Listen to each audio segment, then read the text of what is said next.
Samajwadi party के नेता अबू आजमी और उसके उपरांत कांग्रेस पार्टी के नेता राशिद अल्वी और उदयराज जी के द्वारा अकारण अवांछित रूप से इतिहास के सबसे क्रूर और अत्याचारी शासकों में से एक औरंगजेब का महिमा मंडन संपूर्ण भारतीय समाज के लिए बहुत अपमान की बात है। और यह कांग्रेस पार्टी और इंडी गठबंधन की पुरानी फितरत है। इससे पूर्व भी इनके राज्यसभा सांसद इमरान प्रतापगढ़ी औरंगजेब की कब्र पर जाकर फातिया पढ़ चुके हैं। इससे बात बहुत साफ हो गई है कि यह अपने इरेडिकेशन ऑफ सनातन धर्म अर्थात हिंदू धर्म के समूल नाश के अभियान में किसी भी सीमा और किसी भी निम्नता तक जाने को तैयार है। इन बयानों से एक बात और साफ हो गई, जो बुलाने पर भी अयोध्या में श्री राम लला को प्रणाम करने नहीं गए, जो 66 करोड़ लोगों के स्नान करने के बाद भी प्रयाग के महाकुंभ में स्नान करने नहीं गए, वही आज भारत के ही नहीं दुनिया के इतिहास के सबसे क्रूर और अत्याचारी शासक औरंगजेब का गुणगान करने में लगे। यह दर्शाता है कि यह भारतीय संस्कृति, भारतीय परंपरा से कितनी नफरत और हिकारत करते हैं। मैं इंडी गठबंधन के लोगों से पूछना चाहता हूं कि आज 21वीं सदी में जब दुनिया आगे बढ़ने जा रही है, हम न्यूक्लियर एनर्जी मिशन के साथ 5G रोल आउट और AI की बातें कर रहे हैं, तो उस समय मध्य युग के क्रूर अत्याचारी शासक जिसने अपने परिवार के साथ भी इतनी निर्दयता का व्यवहार किया कि 3 सगे भाइयों की हत्या की, अपने बाप को जेल में रखा, उसका महिमा मंडन करके आप क्या हासिल करना चाहते हैं? मैं इंडी गठबंधन के लोगों से पूछना चाहता हूं, सिर्फ 3 पॉइंट सामने रखना चाहता हूं। जिस औरंगजेब के बारे में उसके शाही फरमानों का डिटेल लिखा हुआ है, मसीरे आलमगीरी, ट्रांसलेशन बाय यदुनाथ सरकार, पेज नंबर 80 से 100 के बीच में पढ़िए कि 6 अप्रैल 1669 को उसने आदेश किया कैसे भारत के इन मंदिरों को तोड़ दिया जाए, और फिर 2 सितंबर 69 को उसके आदेश का पालन किए का ऑर्डर अवेलेबल है। उसके बाद 1670 में किस ढंग से मूर्तियों को तोड़कर कहां किया जाए, फिर किस ढंग से उसने उदयपुर में मूर्तियों को तोड़ना, सारा विस्तार अवेलेबल है। ऐसे शासक का महिमा मंडन आज के समय में क्यों? और उससे अधिक दुख की बात यह है कि इस प्रकार का महिमा मंडन करके आप छत्रपति शिवाजी महाराज की परंपरा और छत्रपति संभाजी महाराज के बलिदान का इतना क्रूरतापूर्ण मजाक उड़ाने का प्रयास नहीं कर रहे हैं, जिनके लिए छत्रपति शिवाजी महाराज के राजकवि भूषण ने औरंगजेब के अत्याचार से दुखी होकर लिखा था कि कुंभकर्ण असुर अवतारी औरंगजेब काशी और प्रयाग में दुहाई फेरी रब की, तोड़े देव देवालय शहर मोहल्ले के रे, लाखों मुसलमान किए माला तोड़ी सब की, और काशी करबला होती मथुरा मदीना होती, शिवाजी ना होते तो सुन्नत होती सबकी। पूछ रहा हूं ये उसका अपमान है कि नहीं? तीसरी बात मैं पूछना चाहता हूं कि जिसने अपने सगे 3 भाइयों शुजा, मुराद और दारा का कत्ल किया,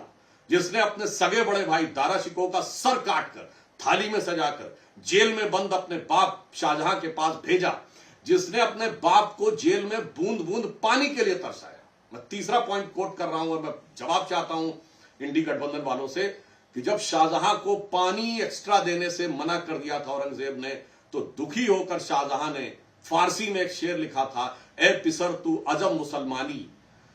ए पितरे जिंदा आब तरसानी, अर्थात तू अजम मुसलमान है जो जिंदा बाप को पानी के लिए तरसा रहा है। आफरीन बाप हिंदुआन सदबार, ए देहिंद पिदरा मुर्दवान दायम आग, अर्थात तू जिंदा बाप को पानी के लिए तरसा रहा। तुझसे अच्छे तो ये काफिर हिंदू हैं जो पितृपक्ष में अपने मरे हुए पूर्वजों को भी पानी देते हैं। जिसके बाप ने उसके लिए लिखा, जिसके भाइयों के साथ ये हुआ, जिसने अपनी प्रजा के साथ ये किया, जिसने देश के साथ ये किया, अगर इसके बाद भी कोई इन लोगों को महिमा मंडन करना चाहता है, जिसने सिख गुरुओं के ऊपर क्या क्या अत्याचार नहीं किए, उन मुगलों का महिमा मंडन, जिन्होंने राणा प्रताप महाराणा प्रताप के साथ साथ राजा सूरजमल जाट के साथ क्या क्या नहीं किया,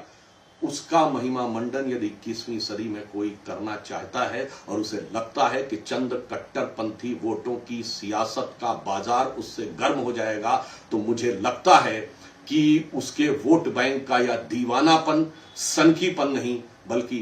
पागलपन की तरफ जा रहा है। यह मैं बात बड़े दुख और कष्ट के साथ कह रहा हूं कि मुगलों को महान बनाने की गला काट प्रतिस्पर्धा में यह तथाकथित सेकुलर दल एक से बड़ा दूसरे से बड़ा अपने को मुगलों का बड़ा हाकिम बताने के लिए, यानी अपने को दूसरे से बड़ा मुगले आजम बनाने के लिए यह पगले आजम बनने की तरफ जा रहे हैं। बिल्कुल साफ है कि कांग्रेस पार्टी आज के समय में, मैं उनसे एक सवाल और पूछना चाहता हूं, आज के भारत का रिलेवेंस क्या है? समाजवादी पार्टी और कांग्रेस से मैं पूछना चाहता हूं कि वह औरंगजेब जिसकी वंश परंपरा बाबर से शुरू होती है, जिसकी मां मंगोल और बाप उज्बेक था, आज की डेट में भारत से उसका क्या संबंध है और क्यों नफरत के बीज आप यहां बोना चाह रहे हैं? और इससे साफ हो गया कि कांग्रेस पार्टी और इंडी गठबंधन के लोग, जिन्होंने वैश्विक स्तर पर डिसमेंटलिंग ग्लोबल हिंदुत्व और भारत में इरेडिकेशन ऑफ सनातन धर्म और हिंदू धर्म को HIV, कोरोना वायरस जैसे शब्द कहे, जो शायद औरंगजेब ने भी अपने जमाने में नहीं कहे होंगे, उससे बड़ा अपने को हिंदू विरोधी साबित करने की गला काट प्रतिस्पर्धा में लगे हैं। कर्नाटक की कांग्रेस सरकार को लेकर एक बहुत चिंताजनक